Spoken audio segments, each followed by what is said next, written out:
शादी की तैयारियों को। कमला, जो गांव के मुखिया की लाडली बेटी है, उसकी शादी एक बहुत ही अमीर और सम्मानित जमींदार परिवार में तय हुई थी। मतलब ऐसा रिश्ता जो हर किसी का सपना होता है। तो जैसा कि यहाँ दिख रहा है, माहौल एकदम लाजवाब है। कमला की शादी अखिलेश बाबू के बेटे कुलदीप से हो रही है और ये रिश्ता दोनों ही परिवारों के लिए आप कह सकते हैं बड़े गर्व की बात थी। पूरा गांव जश्न में डूबा हुआ है। लेकिन यही खुशी बहुत जल्द एक गहरे डर में बदलने वाली थी। हाँ, तो ये जो खुशी थी वो ज्यादा देर तक नहीं टिकी। शादी की रस्मों की शुरुआत होती है हल्दी से, और ठीक यहीं पर पहला अपशकुन होता है। तो रिवाज के मुताबिक दूल्हे के घर से शगुन की हल्दी और उबटन आता है। अब ये सिर्फ एक लेप नहीं होता, ये तो प्यार और आशीर्वाद का प्रतीक होता है, जिसे दुल्हन के रूप को और निखारने के लिए लगाया जाता है। लेकिन जैसे ही वो हल्दी कमला को लगाई जाती है, वो दर्द से चीख पड़ती है। जो लेप उसकी सुंदरता बढ़ाने के लिए था, वही उसे ऐसी पीड़ा देने लगता है जिसकी कोई कल्पना भी नहीं कर सकता। जब हल्दी को धोया गया तो कमला की पूरी त्वचा पर दर्दनाक लाल लाल चकत्ते पड़ गए थे। परिवार को शक हुआ कि किसी ने जानबूझकर हल्दी में कांच पीसकर मिला दिया है। एक अजीब सा डर, एक दहशत सबको घेर लेती है। पर शादी की इज्जत बचाने के लिए इस भयानक घटना को नजरअंदाज कर दिया जाता है।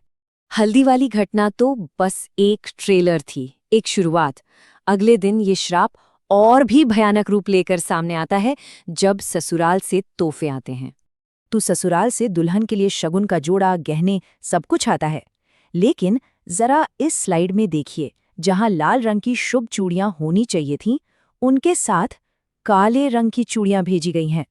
वो काली चूड़ियां जिन्हें मातम का प्रतीक माना जाता है। और बात सिर्फ यहीं खत्म नहीं हुई। जब कमला को उसका लहंगा पहनाया जा रहा था, तो उसकी सहेलियों ने देखा कि उसका दुपट्टा एक कोने से जानबूझकर काटा गया है। अब तो उसकी माँ का दिल बैठ गया। वो बुरी तरह डर गई। लेकिन कमला के पिता, वो इस बड़े और प्रतिष्ठित रिश्ते को खोने के डर से इन सारे अपशकुनों को अनदेखा कर देते हैं। अब कहानी पहुंचती है शादी के मुख्य समारोह पर, यानी जयमाल की रस्म पर। और यहाँ तो हालात पूरी तरह से बेकाबू हो जाते हैं। जैसे ही कमला मंडप की तरफ बढ़ती है, उसका जो शर्म से लाल चेहरा था, वो अचानक बदलने लगता है। वो गुस्से में अपनी सहेलियों को जोर से धक्का दे देती है और उसका पूरा का पूरा बर्ताव एक पल में बदल जाता है।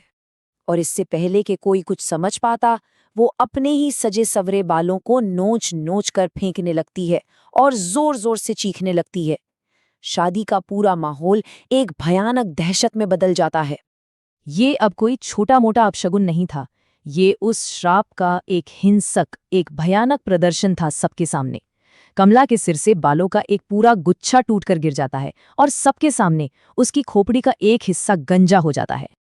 अच्छा, इस खौफनाक घटना के बाद अब पानी सिर से ऊपर जा चुका था। दोनों परिवारों ने आखिरकार फैसला किया कि इन अपशगुनों के पीछे का राज क्या है, इसका सामना करना ही पड़ेगा। और यहीं से टकराव शुरू होता है। जब कमला का परिवार काली चूड़ियों के बारे में पूछता है, तो दूल्हे की माँ हैरान रह जाती है। वो कहती है, हमने तो लाल चूड़ियां भेजी थी, काली नहीं। और तभी सबको ये एहसास होता है कि ये कोई गलती नहीं, ये काला जादू है। परिवार की एक चाची बुरी नजर उतारने की कोशिश करती हैं, लेकिन जैसे ही वो कमला को छूती हैं, कोई अनदेखी ताकत उन्हें जोर से पीछे फेंक देती है। इन सब भयानक घटनाओं के बाद डर के साए में ही जैसे तैसे शादी की बाकी रस्में पूरी की जाती हैं और कमला को उसके नए घर विदा कर दिया जाता है। दोनों परिवारों को एक उम्मीद थी कि शायद घर बदलने से ये बला टल जाएगी। शायद ये जो भी परेशानियां हैं, वो कमला के मायके में ही पीछे छूट जाएंगी। और ससुराल पहुंचने के बाद ऐसा लगा भी, गृह प्रवेश से लेके मुंह दिखाई तक सारी रस्में एकदम शांति से हो गई। कोई गड़बड़ नहीं हुई। परिवार ने राहत की सांस ली। उन्हें लगा कि शायद वो बुरा सपना अब खत्म हो गया है।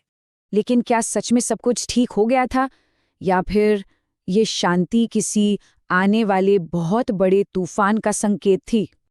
और कहानी हमें बस इसी एक सवाल के साथ छोड़ जाती है। एक ऐसी खामोशी जो किसी बड़े तूफान का अंदेशा दे रही थी, एक ऐसा तूफान जो अभी आना बाकी था।